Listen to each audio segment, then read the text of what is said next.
കൊച്ചിയിൽ 9ാം ക്ലാസ്സുകാരൻ സഹോദരിയെ പീഡിപ്പിച്ചു. കുട്ടി സഹപാഠികളോട് വിവരം പറഞ്ഞതോടെയാണ് സംഭവം പുറത്തായത്. കുട്ടിയുടെ വെളിപ്പെടുത്തലിന്റെ പശ്ചാത്തലത്തിൽ പാലാരിവട്ടം പോലീസ് കേസ് എടുത്തിട്ടുണ്ട്. വിവരങ്ങളുമായി സാനു കെ സജീവ് ചേരുന്നുണ്ട്. സാനു, 9ാം ക്ലാസ്സുകാരിയെ ആ കുട്ടിയുടെ തന്നെ സഹോദരിയെ ആ കുട്ടിയുടെ തന്നെ 9ാം ക്ലാസ്സുകാരനായ സഹോദരനാണ് ഇത്തരത്തിലൊരു അതിക്രമത്തിന് ഇരയാക്കിയിരിക്കുന്നത്. ഈ വിവരം എന്നാണ് ഈ ഒരു സംഭവം നടന്നിരിക്കുന്നത്? അതോടൊപ്പം തന്നെ കുട്ടികളുടെ മാതാപിതാക്കൾ അടക്കമുള്ളവരുടെ പ്രതികരണവും അവർ സ്വീകരിച്ചിട്ടുള്ള നടപടികളും എന്തെല്ലാമാണ് എന്നതിൽ എന്തെങ്കിലും വിവരം ലഭിച്ചിട്ടുണ്ടോ? അതുല്യ, ലഹരിയുടെ ഉപയോഗം ഒരു വ്യക്തിയെ എങ്ങനെ മൃഗമാക്കാമെന്നതിന്റെ അവസാന ഉദാഹരണമാണ് പാലാരിവട്ടത്തു നിന്നും പുറത്തു വരുന്നത്.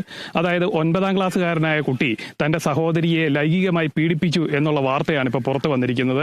അതായത് 2024 ഡിസംബറിലാണ് കേസിനാസ്പദമായിട്ടുള്ള സംഭവം ഉണ്ടാകുന്നത്.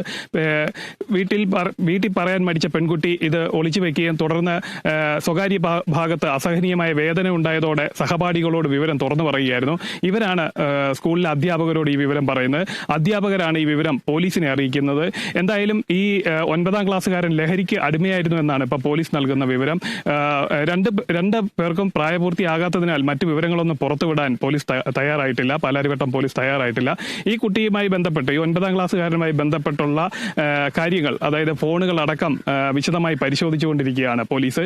അതായത് കൊച്ചിയിലെ ലഹരി മാഫിയയുമായിട്ട് ഈ കുട്ടിക്ക് ബന്ധമുണ്ടെന്നും സ്കൂളിൽ ഈ 9ാം ക്ലാസ്സുകാരുടെ സഹപാഠികൾക്കടക്കം ഇദ്ദേഹം മയക്കുമരുന്ന്, അതായത് രാസലഹരി എത്തിച്ച് നൽകിയിരുന്നതുമായിട്ടുള്ള ഗൗരവമേറിയ കാര്യങ്ങളാണ് പോലീസിന്റെ പ്രാഥമിക അന്വേഷണത്തിൽ തന്നെ ഇപ്പോൾ പുറത്തു വന്നിരിക്കുന്നത്.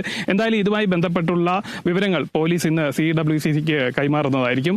കേസുമായി ബന്ധപ്പെട്ടുള്ള മറ്റു വിവരങ്ങൾ ഒന്നും പോലീസ് ഇതുവരെ വെളിപ്പെടുത്തിയിട്ടില്ല. രണ്ടാൾക്കും പ്രായപൂർത്തിയായിട്ടില്ല. അതുകൊണ്ട് തന്നെ പോലീസ് മറ്റു വിവരങ്ങളൊന്നും പുറത്തു പറയാൻ ഇതുവരെ തയ്യാറായിട്ടില്ല. കേസിന്റെ നടപടികൾ പുരോഗമിക്കുന്നു എന്നാണ് SHO നമ്മളോട് അറിയിച്ചിരിക്കുന്നത്. അതുല്യ,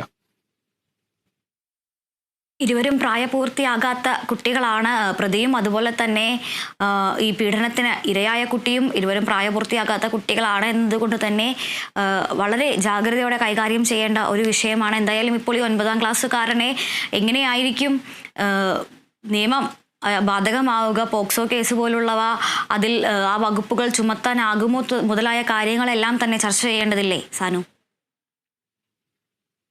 തീർച്ചയായിട്ടും പോക്സോ കേസ് വകുപ്പുകൾ പ്രകാരമാണ് നിലവിലെ പാലാരിവട്ടം പോലീസ് കേസെടുത്തിരിക്കുന്നത്. യഥാർത്ഥത്തിൽ ഈ സംഭവവുമായി ബന്ധപ്പെട്ട് പോലീസ് തന്നെ ഞെട്ടിയെന്നാണ് SHO അടക്കം വെളിപ്പെടുത്തിയിരിക്കുന്നത്. കാരണം 1 വർഷം മുൻപ് നടന്ന പീഡനം, അത് പെൺകുട്ടി വീട്ടിൽ പറയാതെ മറച്ചു വയ്ക്കുന്നു. തുടർന്ന് ശരീരഭാഗങ്ങളിലുണ്ടായ അസഹനീയ വേദനയെ തുടർന്ന് തന്റെ സഹപാഠികളോട് തുറന്നു പറയുകയും അവരത് അധ്യാപകരെ അറിയിക്കുകയും ചെയ്യുന്ന ഒരു സാഹചര്യം. ഏകദേശം മാസങ്ങൾക്ക് ശേഷം ഈ വിവരം പുറത്തു വരുമ്പോഴത്തേന് ഈ പോലീസ് നടത്തിയ പ്രാഥമിക അന്വേഷണത്തിലാണ് ഈ 9ാം ക്ലാസ്സുകാരനുമായി ബന്ധപ്പെട്ടിരിക്കുന്നത് കൊച്ചിയിലെ തന്നെ വലിയ ലഹരി മാഫിയ സംഘങ്ങൾ ബന്ധപ്പെട്ടു. കഞ്ചാവും രാസലഹരിയും അടക്കമുള്ള സംഭവങ്ങൾ ഈ 9ാം ക്ലാസ്സുകാരന് നൽകിയിരുന്നതുമായി ബന്ധപ്പെട്ടുള്ള കാര്യങ്ങളാണ് പുറത്തു വരുന്നത്. ഈ കുട്ടി തന്റെ സഹപാഠികൾക്കും അതേപോലെ താനുമായിട്ട് ബന്ധപ്പെട്ട് നിൽക്കുന്ന ആൾക്കാർക്കും ഇത് കൈമാറ്റം ചെയ്തിരുന്നു എന്നുള്ളതാണ് ഈ കേസുമായി ബന്ധപ്പെട്ട് ഏറ്റവും ഗൗരവമേറിയ കാര്യമായി മാറിയിരിക്കുന്നത്. അതായത് ലഹരി വസ്തുക്കൾ കൈമാറ്റം ചെയ്യപ്പെടുന്ന കണ്ണിയായി ഈ 9ാം ക്ലാസ്സുകാരനെ ലഹരി സംഘങ്ങൾ ഉപയോഗിച്ചു എന്നുള്ളതാണ് ഇപ്പൊ പുറത്തു വരുന്ന വിവരങ്ങളിൽ നിന്ന് നമുക്ക് വ്യക്തമാകുന്നത്. എന്തായാലും ഈ പോക്സോ കേസുമായി ബന്ധപ്പെട്ടുള്ള അന്വേഷണം ഒരു ഭാഗത്ത് പുരോഗമിക്കുമ്പോൾ ഈ 9ാം ക്ലാസ്സുകാരനുമായി ബന്ധപ്പെട്ടിട്ടുള്ള കൊച്ചിയിലെ ലഹരി സംഘങ്ങളെ, ആ കണ്ണിയുമായി ബന്ധപ്പെട്ടിട്ടുള്ളവരെ കണ്ടെത്താനുള്ള തീവ്ര അന്വേഷണം, ഊർജിതമായിട്ടുള്ള അന്വേഷണമാണ് പാലാരിവട്ടം പോലീസ് ഇപ്പം നടത്തിക്കൊണ്ടിരിക്കുന്നത്. ഈ പീഡന സംഭവവുമായി ബന്ധപ്പെട്ടുള്ള വിവരങ്ങൾ ഇന്ന് CWCക്ക് പോലീസ് കൈമാറുകയും അതിനുശേഷം ഈ കുട്ടിയുമായി, ഈ 9ാം ക്ലാസ്സുകാരനുമായി ബന്ധപ്പെട്ടിട്ടുള്ള ലഹരി സംഘങ്ങളിലേക്ക്, അതിലെ പ്രധാന കണ്ണികളിലേക്ക് എത്താനായിട്ടുള്ള നടപടികളായിരിക്കും എന്തായാലും പോലീസിന്റെ ഭാഗത്ത് നിന്ന് പ്രധാനമായിട്ടും ഉണ്ടാവുക.